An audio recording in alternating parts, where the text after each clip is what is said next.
small, remote village of Marula, tales of an ancient gold hidden deep within the forbidden forest had been whispered for generations. It was said that this gold had the power to turn the entire village into a land of wealth and prosperity, but it was guarded by ancient forces that no one dared to challenge. Many villagers dismissed it as a myth, but there was one boy who believed the stories, Kofi, a curious and brave 15-year-old with a heart full of dreams. Kofi lived with his grandmother, the village's storyteller, who often spoke of the gold. She had told him the story countless times, but it wasn't until one fateful night that he decided to take matters into his own hands. The village had been struggling with poverty for as long as Kofi could remember, and he could no longer bear to see his loved ones suffer. One evening, as the sun dipped below the horizon, Kofi sneaked out of his home, determined to find the legendary gold. Armed with only a small knife, a map drawn by his grandmother, and an unwavering spirit, he set off towards the forbidden forest.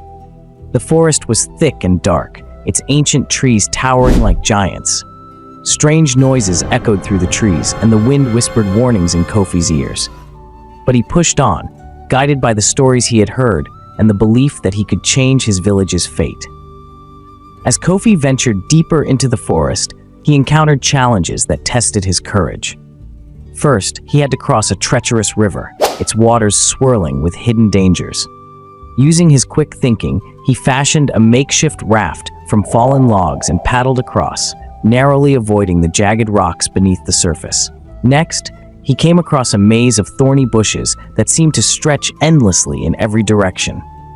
The thorns tore at his clothes and skin, but Kofi refused to turn back. He remembered his grandmother's words, "Only those who truly believe can find the gold."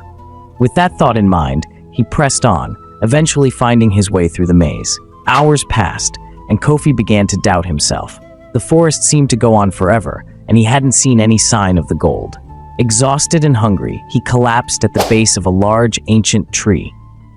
Just as he was about to give up, he noticed something odd, a faint golden light emanating from the roots of the tree. With renewed hope, Kofi began to dig with his hands, clearing away the dirt and roots. After what felt like an eternity, he uncovered a small, ornate chest. His heart raced as he carefully opened it, revealing a single, shining gold coin. At first, Kofi was disappointed. He had expected a mountain of gold, enough to make every villager a millionaire. But as he held the coin in his hand, he felt a surge of warmth and power. He realized that this was no ordinary gold. It was the key to the village's future. As Kofi made his way back to Marula, he was greeted by a strange sight. The trees seemed to part for him, and the dangers he had faced earlier melted away. It was as if the forest itself was guiding him home. By the time he emerged from the woods, the first light of dawn was breaking over the village. Kofi rushed to his grandmother, showing her the coin. She smiled, tears in her eyes, and explained that the true power of the gold was not in its quantity, but in its ability to bring prosperity. "This coin," she said, "will bring wealth to the village in ways we cannot yet understand." And she was right. Over the next few days, strange and wonderful things began to happen in Marula. Crops grew faster and larger than ever before, animals multiplied, and the villagers found unexpected treasures in their fields and homes. The village prospered, and Kofi became a hero, not just for finding the gold, but for his bravery and belief in the impossible. But Kofi knew that the true treasure was not the gold itself, but the lessons he had learned on his journey. The importance of courage, determination, and believing in something greater than oneself. And as the village of Marula flourished, Kofi's legend grew, a reminder that even the most ordinary of people can change the world if they dare to dream.